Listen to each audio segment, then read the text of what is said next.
ಓಂ ಶಾಂತಿ. ಇವತ್ತು ನಿಮಗೆ ಒಂದು ಸತ್ಯವಾದ ಉದಾಹರಣೆ ಹೇಳ್ತೀರಿ. ಪರಮಾತ್ಮನಿಗೆ ಸರ್ವಶ್ರೇಷ್ಠ ಅಂತ ಹೇಳ್ತಾರೆ, ಸ್ವಯಂಭೂ ಅಂತೂ ಹೇಳ್ತಾರೆ. ಇದರದ ಅರ್ಥ ಏನು?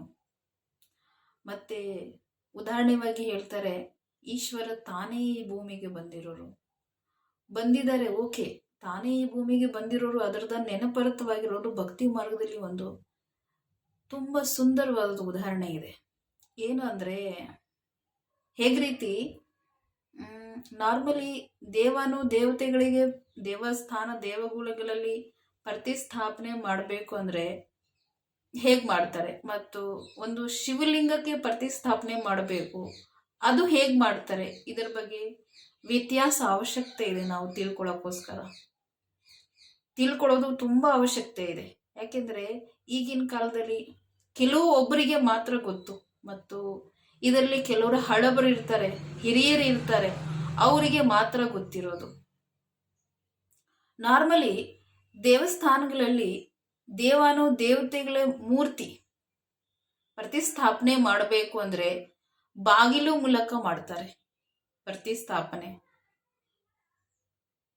ಆದ್ರೂ ಶಿವನ ಲಿಂಗಕ್ಕೆ ಪ್ರತಿಸ್ಥಾಪನೆ ಮಾಡಬೇಕು ಅಂದ್ರೆ ಸುತ್ತಲೂ ಗೋಡೆ ಕಟ್ಟಿರ್ತಾರೆ, ಆದ್ರೂ ಮೇಲ್ಗಡೆ ಟಾಪ್ ಇರುತ್ತಲ್ಲ, ಟಾಪ್ ಫ್ಲೋರಿಂಗ್ ಅರ್ಥಾತ್ ಮಾಡಿ ಕಟ್ಟಿರಲ್ಲ, ಮೇಲ್ಗಡೆ ಶೆಡ್ ಹಾಕಲ್ಲ, ಸುತ್ತಲೂ ಗೋಡೆ ಕಟ್ಟಿಬಿಟ್ಟು ಶಿವಲಿಂಗ ಮೇಲ್ಗಡೆಯಿಂದ ಪ್ರತಿಸ್ಥಾಪನೆ ಮಾಡಿ ತದನಂತರ ಏನ್ ಮಾಡ್ತಾರೆ, ಮೇಲ್ಗಡೆದ ಫ್ಲೋರಿಂಗ್ ಅರ್ಥಾತ್ ಅವರು ಮಾಡಿ ಕಟ್ತಾರೆ, ಮುಚ್ತಾರೆ ಮೇಲ್ಗಡೆಯಿಂದ.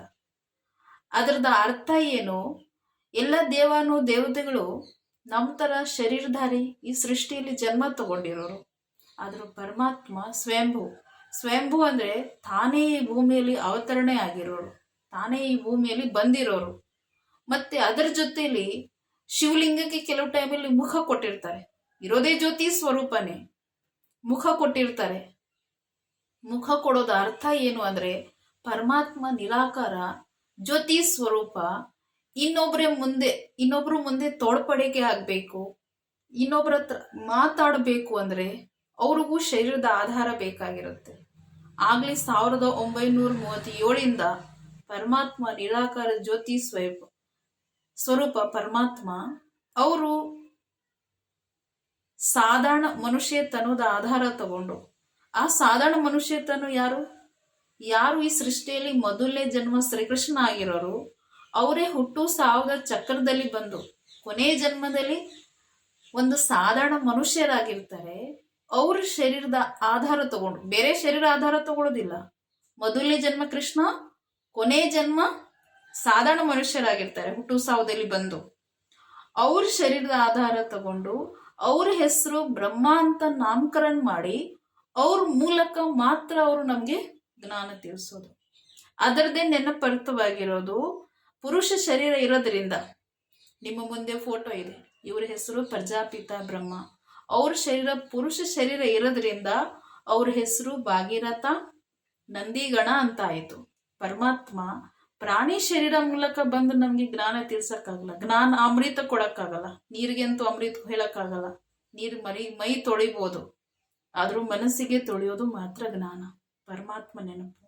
ಆ ದಾರಿ ಪರಮಾತ್ಮ ಬ್ರಹ್ಮ ತನ್ನ ಮೂಲಕ ನಿರಾಕಾರ ಜ್ಯೋತಿ ಸ್ವರೂಪ ಅವರು ಈಗ ನಮ್ಗೆ ಈ ಜ್ಞಾನ ತಿಳಿಸ್ತಾ ಇದ್ದಾರೆ. ಇದರಿಂದ ನಾವು ಪತಿತರಿಂದ ಪಾವನ ಆಗ್ತೀರಿ. ಈ ಅಮೃತದಿಂದ ನಮ್ಮ ಆತ್ಮದ ಜನ್ಮಾಂತರದ ಪಾಪ ಕರ್ಮ ನಾಶ ಆಗೋದು, ಮತ್ತು ನಾವು ಮುಕ್ತಿಗೆ ಹೋಗಕ್ಕೆ ಲಾಯಕರಾಗ್ತೀರಿ.